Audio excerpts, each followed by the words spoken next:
The Comanche were among the most resilient and formidable indigenous groups in North America. Their cultural identity and survival deeply tied to their traditions of warfare and horsemanship. Earning blood rights was a pivotal aspect of their society, symbolizing a young warrior's transition to manhood through acts of valor in both hunting and combat.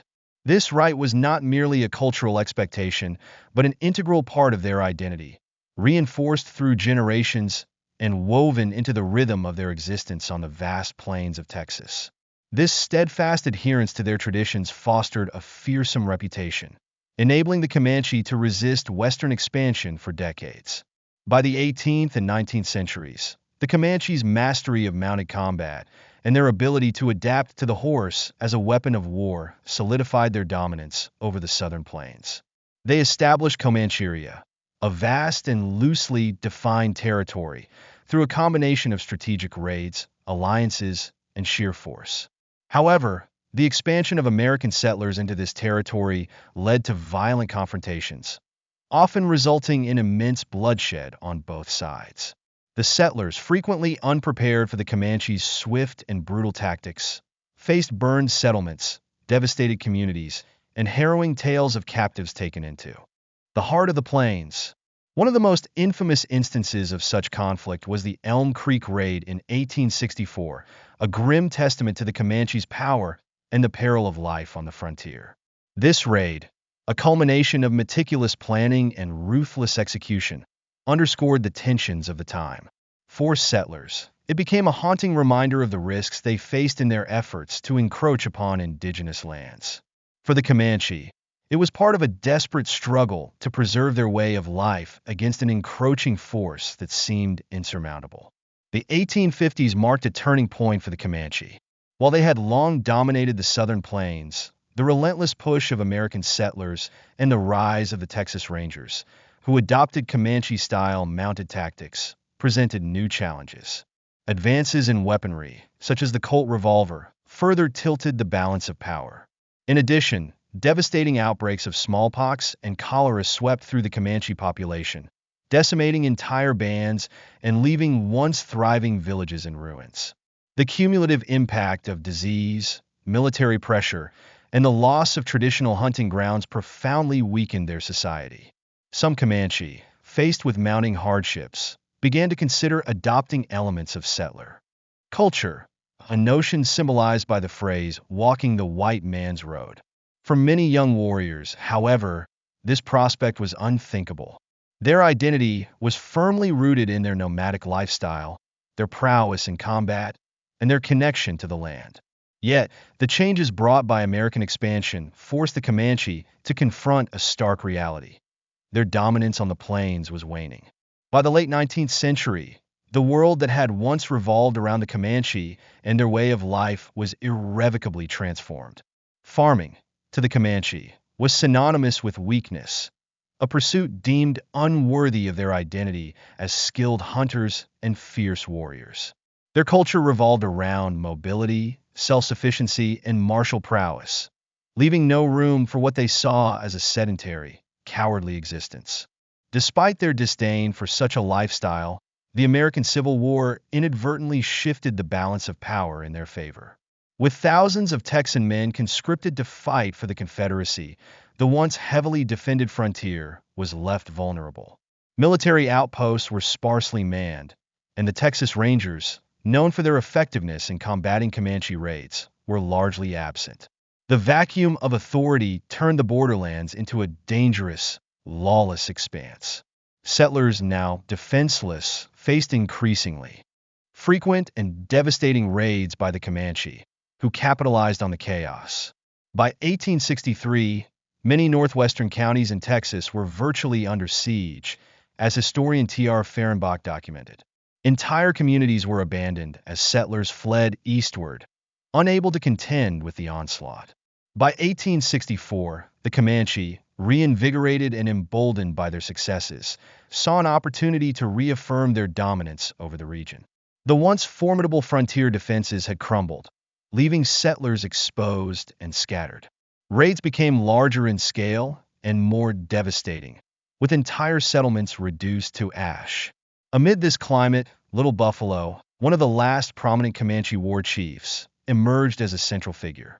He recognized the moment as pivotal, a chance to demonstrate the enduring power of the Comanche and fulfill the sacred blood rights that defined their warrior ethos. For the Comanche, war was not just a matter of survival, but a sacred endeavor, steeped in tradition and guided by spiritual beliefs. Before embarking on any major raid, a leader like Little Buffalo would have sought a sign from the spirits, seeking their favor and guidance. These spiritual practices reinforced the belief that their actions were divinely sanctioned, further galvanizing their warriors. Little Buffalo's plan for the Elm Creek raid was bold and meticulously crafted, designed to strike fear into the hearts of settlers while affirming the Comanches' place as the unyielding masters of the plains. Perhaps Little Buffalo prayed to the eagle spirit, seeking a vision or an omen to guide his actions. The eagle, a sacred symbol in Comanche culture, was often associated with strength, foresight, and divine favor. Whatever sign he received, it convinced him and his warriors that their spiritual power, known as their medicine, was strong enough to guarantee victory. In preparation, the Comanche held war dances, a rare but profoundly significant ritual in their culture. Around a roaring fire, the warriors painted their faces black, the color of death, and chanted battle cries, their voices rising into the night. The women of the tribe, gathered in a supportive circle around them, cheered with fervent enthusiasm, bolstering the warriors' resolve. These rituals were more than acts of preparation. They reinforced the warriors' unity and sense of purpose, imbuing them with an unshakable determination to succeed.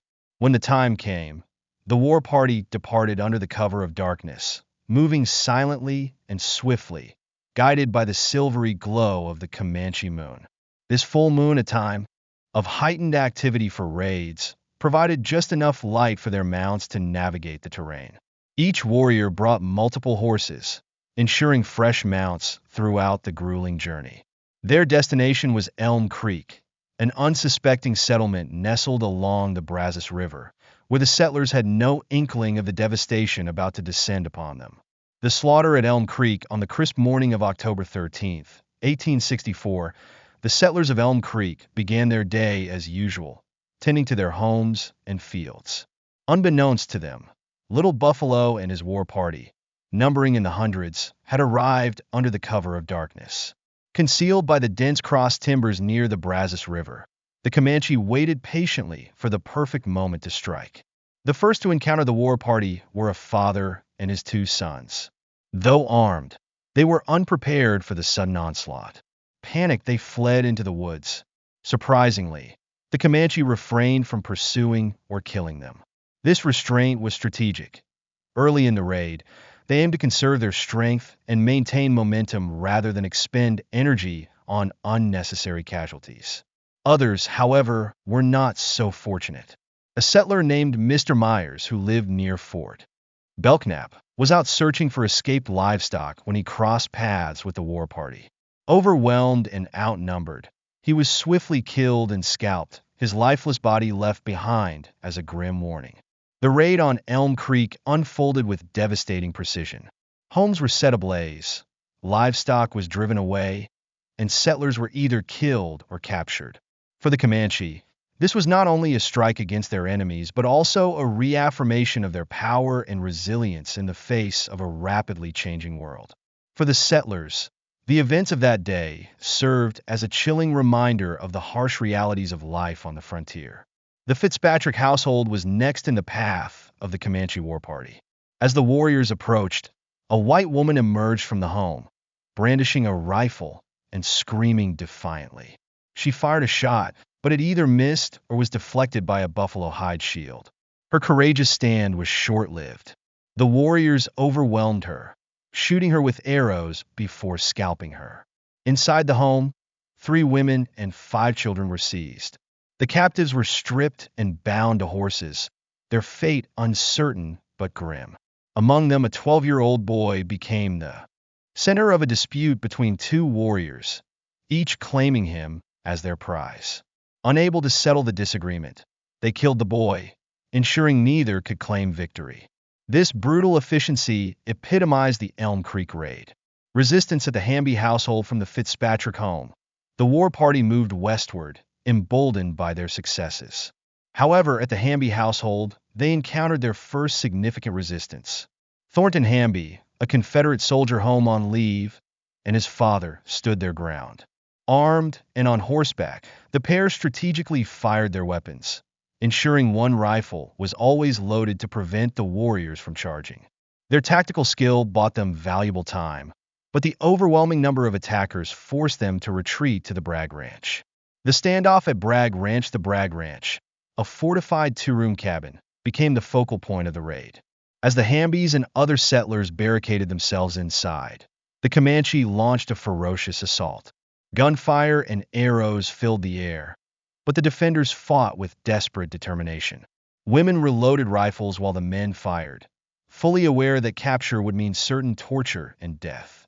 Little Buffalo himself joined the fray, leading his warriors and demonstrating extraordinary bravery to inspire them. However, the battle turned when Little Buffalo was struck down by a bullet. The loss of their war chief was a devastating blow to the Comanche. To them, the death of a leader symbolized a failure of their medicine, the spiritual power that guided and protected them. Believing that the spirits had withdrawn their favor, the warriors reluctantly abandoned the attack and retreated. Aftermath and legacy: the retreat was swift and calculated, following Comanche custom. The war party split into smaller groups, carrying their spoils, prisoners, and stolen horses back to Comancheria while evading pursuit. Along their route, they continued their brutal campaign, killing and scalping settlers such as Mr. McCoy and his son. Back in their villages, the spoils of the raid were celebrated. Scalps were displayed as trophies, and captives faced varied fates. Some were integrated into the tribe, while others endured brutal treatment. For the Comanche, the Elm Creek Raid symbolized their enduring strength even as their way of life was nearing its end. However, the raid also marked a turning point. Its boldness provoked a strong response from Texan settlers and the U.S. government. Military campaigns intensified, and the pressure on the Comanche grew relentless. While the raid demonstrated their resilience and martial prowess, it also signaled the twilight of their dominance on the southern plains, as the forces arrayed against them became too formidable to withstand.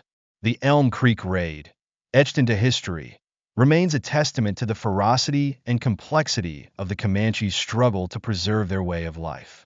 Military campaigns against the Comanche intensified following events like the Elm Creek Raid, targeting their strongholds with relentless force.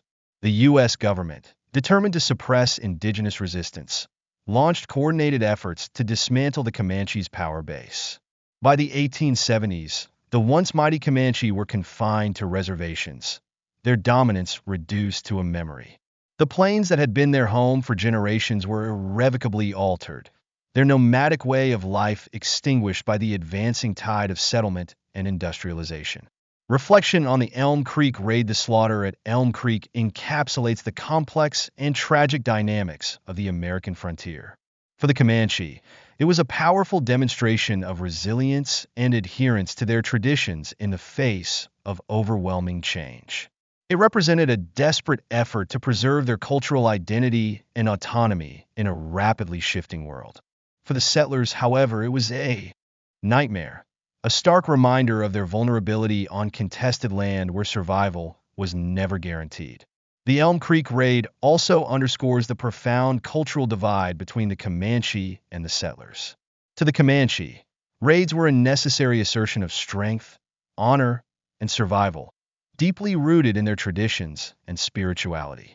To the settlers, these raids were seen as acts of unprovoked savagery, incomprehensible within their own worldview. This fundamental clash of perspectives made violent conflict inevitable, with devastating consequences for both sides. Legacy of the Elm Creek Raid today. The Elm Creek Raid serves as a sobering reminder of the human cost of westward expansion and the profound cultural upheaval it caused. It reflects the indomitable spirit of the Comanche, a people determined to defend their way of life against insurmountable odds. While the Comanche no longer roamed the plains, Their legacy remains etched in the history of the American West. Their story is a testament to their strength, ingenuity, and the harsh realities of survival on the frontier. The Elm Creek raid stands as both a cautionary tale about the price of expansion and a tribute to the resilience of a people whose spirit endures in history.